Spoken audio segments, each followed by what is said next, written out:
Dear viewers, welcome to yet another episode of Your Life, Your Money. If you have an intention to create a successful investment plan, the basic requirement that needs to be fulfilled is to keep the emotions away. Make no mistake, when the emotions gets mixed with your investment decision, the success, what you think about in the investment, will never come to you. In this episode, I am going to give you 10 techniques or the ideas by which you can keep the emotions away and sow the seeds of a successful investment plan. This is NRI Money Clinic for you, and I am Dr. Chandrakant Bhatt, your financial guide for a happy living.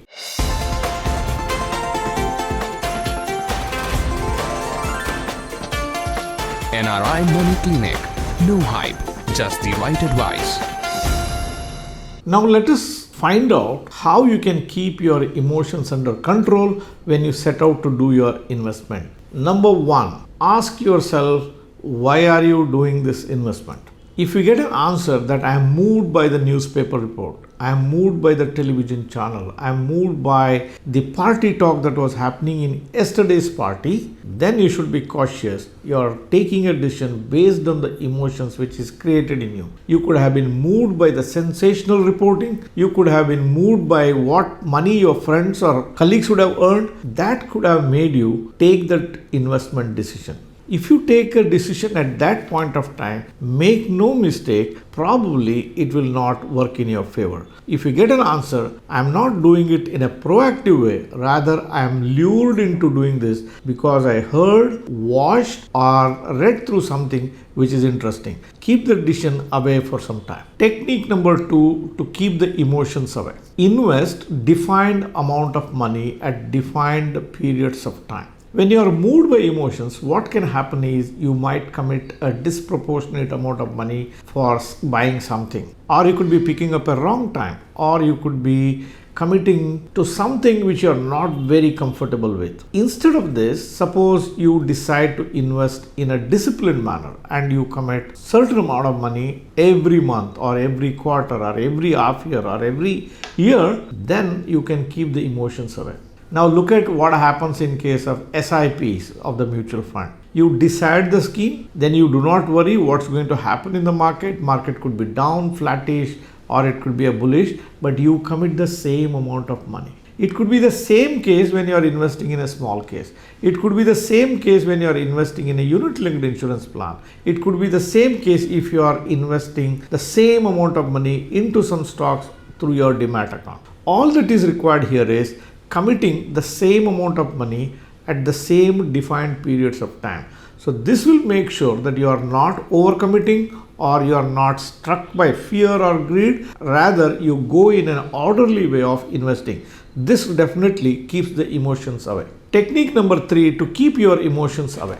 Take your eyes off the return. What do most people do? They want to invest and they want to aim for certain rate of return. I should get 20%, I should get 25%, I should get 12%, I should get this return within 6 months, 12 months. They put all conditions. The moment you put such conditions, make no mistake, it is very, very unlikely that you will hit success from your investment activity. Rather, you should focus on where is that I am going to invest, what is the possibility or the likelihood of getting a certain return from that activity. For example, an FD can give you an FD rate of return.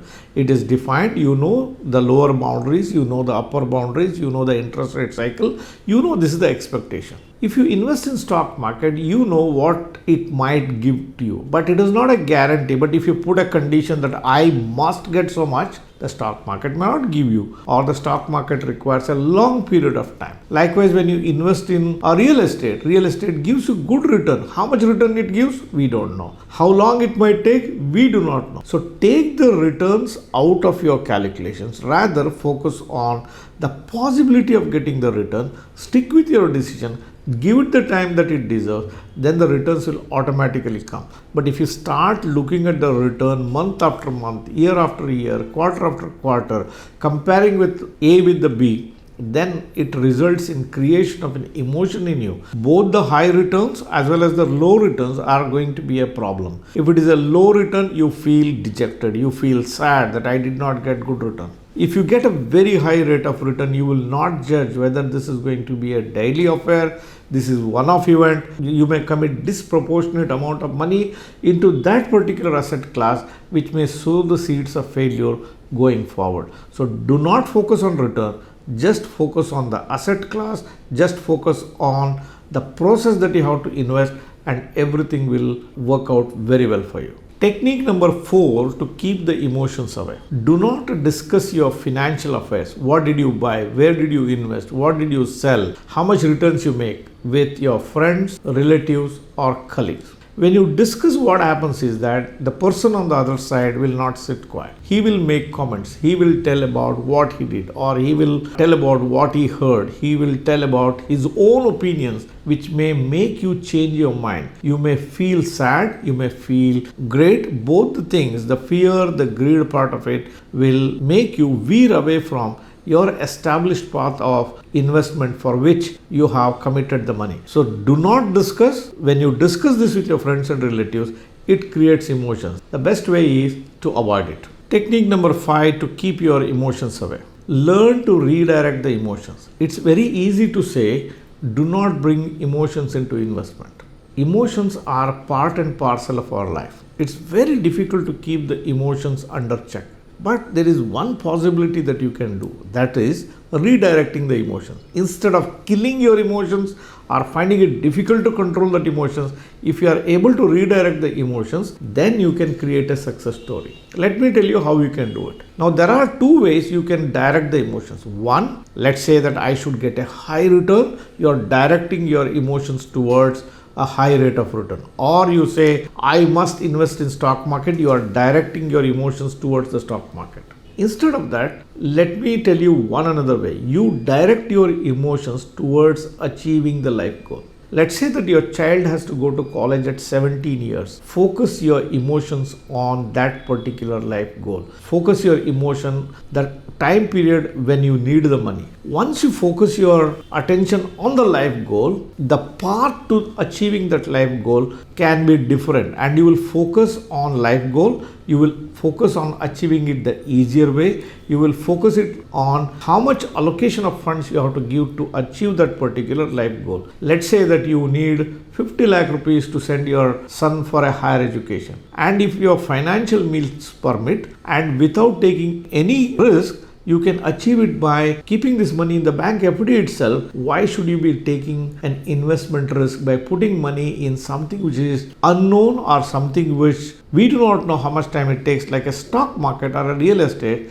to earn that particular money? So keep the life goals in front of you, evaluate different options, choose that option which takes you to the life goal the easiest way. That is the option you should choose. Thereby you will keep your emotions away, rather you put rational thoughts in your decision making. Technique number 6 to control your emotion, the fear factor. One of the biggest reasons people fail in an investment activity is because of the fear factor. They start in right earnest, they put their money into different asset classes, they go and buy a stock, mutual fund, anything which is related to the stock market. And the first signs of market cracking up, or the signs that the market is not doing anything, they are fear struck, they exit from the market. Fear is one of the biggest reasons of failure in the investment journey. You have to conquer this fear. Fear is an emotion. How do you conquer? You have to look at the real life example. One of the example I always give to my clients is, look at an aircraft.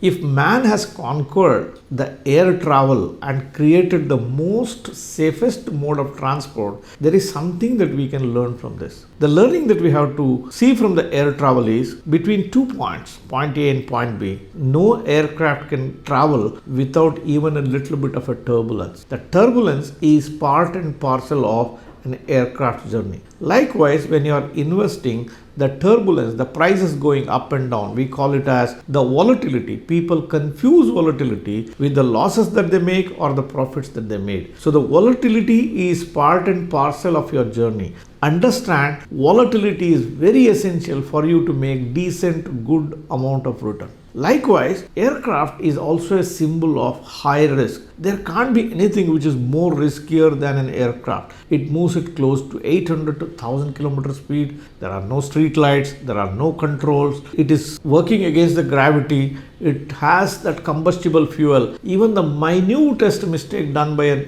pilot can result in a disaster, and the chances of recovery from there is almost nil. In spite of all these odds, aircraft industry has turned out to be the most safest mode of transport.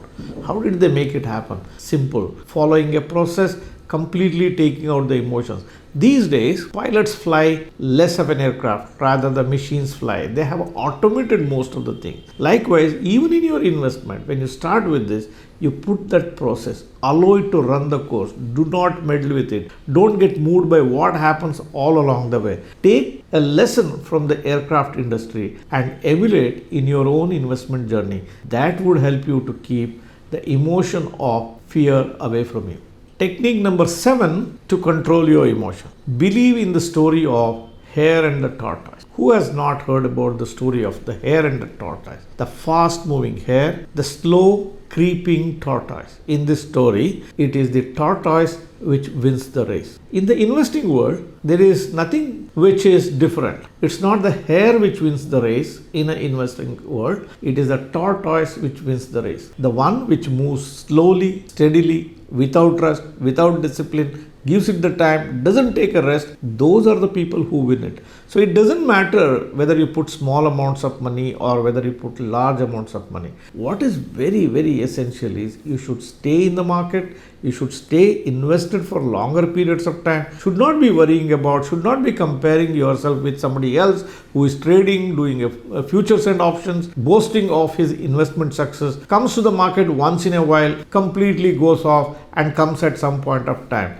No, such people who behave like hares will not win in the investment world. The people who win in the investment world are the slow, steady moving the tortoise. It could be your FD, it could be your RD, it could be a low return, it could be a suboptimal return. That's fine. Even then, the continuity, discipline, not bothering about whether you are a winner or loser in between is the formula for you to win. When you follow this method, when you believe that the tortoise can win, you can keep your emotions away from your investment activity.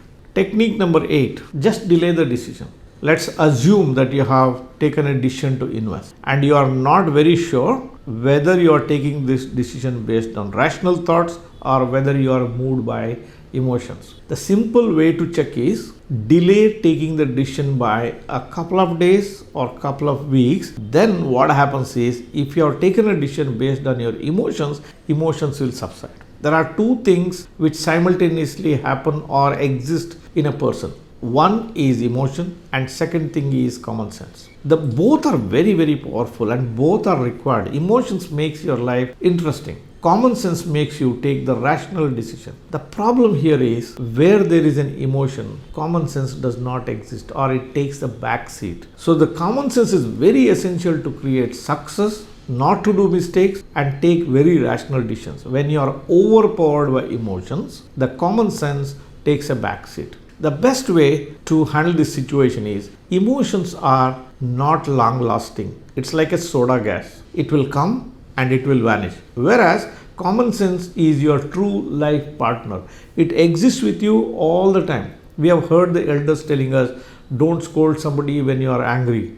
Don't promise something when you are very happy. What do they intend to tell you? They intend to tell you that you should not take decisions based on the emotions. Emotions are not long lasting. They will subside after a certain period of time. All of us have experienced this, whether it is fear, whether it's greed, whether it is any kind of an emotion, its lifetime is short-lived. So allow the emotion to subside, let common sense come to the foreground and take a decision based on rational thoughts. So just a delay in decision can help you take the decisions without the influence of any emotions. Technique number 9. Television is a source of creation of emotions. Television has the habit of creating sensationalizing the news, whether market is dancing on the upside or whether markets comes crashing down. In both the cases, television creates a sensational news. Apart from what you see on the screen, the voice, the commentaries, persons who come on the television create emotions in you. One of the things that you can do is, if you have to watch a business channel, the best practice that you can follow is mute the television and just watch the numbers which are given there, so that the voice which is coming from the commentators over there, the experts who come on the channel, will not create that emotions in you. Practice from today onwards. Watch the television, particularly the business channel, with your mute button pressed. Last but not the least, but the most important, technique number 10. Do not use Excel sheet to project what you intend to achieve through your investment activity. Most youngsters do it. At least people of my age, 10, 15, 20 years younger than me, don't use Excel sheets to such an extent to make projections. They use for their business purpose or office purpose. That's all is fine. Excel sheet is a great tool where it can be used as a tool. It can be used in accounts. It can be used in activities where it can be predicted or projected to say this is the way it is likely to go. If it is predicted, then it works very well. But in case of investment, Excel sheet fails very badly. Why it fails badly? It fails badly because the outcome of any investment cannot be projected over longer periods of time. You can say how much money you make by putting a bank FD for next 5 years, 10 years. If you have to make a projection of how much interest you are going to make in the next 30 years, Excel sheet cannot come to your help, because Excel sheet does not know what could be the inflation trajectory, what could be the interest rate scenario, what could be the macros, what could be the oil rate, what could be the things which change in a macroeconomic setup. Therefore, Excel sheets fail badly. One of the problem when you use an Excel sheet is Excel sheet gives you the feeling of happiness, or it gives you the feeling of dejection, or it can give a sense of competition between two funds or two asset classes. You may tend to take a decision in favor of the winners and throwing out those ones which are lagging behind. But in real life, the investments which are lagging behind as a part of its cyclicity will also catch up. So if you focus only on those winners and move your money towards the winners, all the winning funds or the stocks or the asset class might start dipping down at some point of time. So in my personal opinion, Excel sheets are the ones which can create emotions in you. It can give you the feeling of I lost out or I'm a superhero. All said and done, it can create emotions, and it is not a useful tool when it comes to question of investment. Dear viewers, hope I have given 10 techniques which can be implemented in your life, which can keep the emotions away. The moment you are able to keep the emotions away from your investment decision, make no mistake, you have success and only success and nothing else. If it helped you to conquer this barrier of emotions, please do like this video. If you are a person who is watching my channel for the first time, or if you are yet to subscribe for the channel, please hit the subscribe button and press the bell icon. Do not forget to share these videos with your near and dear ones, friends and relatives, and on all the WhatsApp groups on which you are connected with. Thank you very much for watching this episode on NRI Money Clinic. I shall be back with you with yet another thought on your life, your money next Friday. Till then, stay safe. Jai Hind. Press the bell icon for more details and subscribe our channel.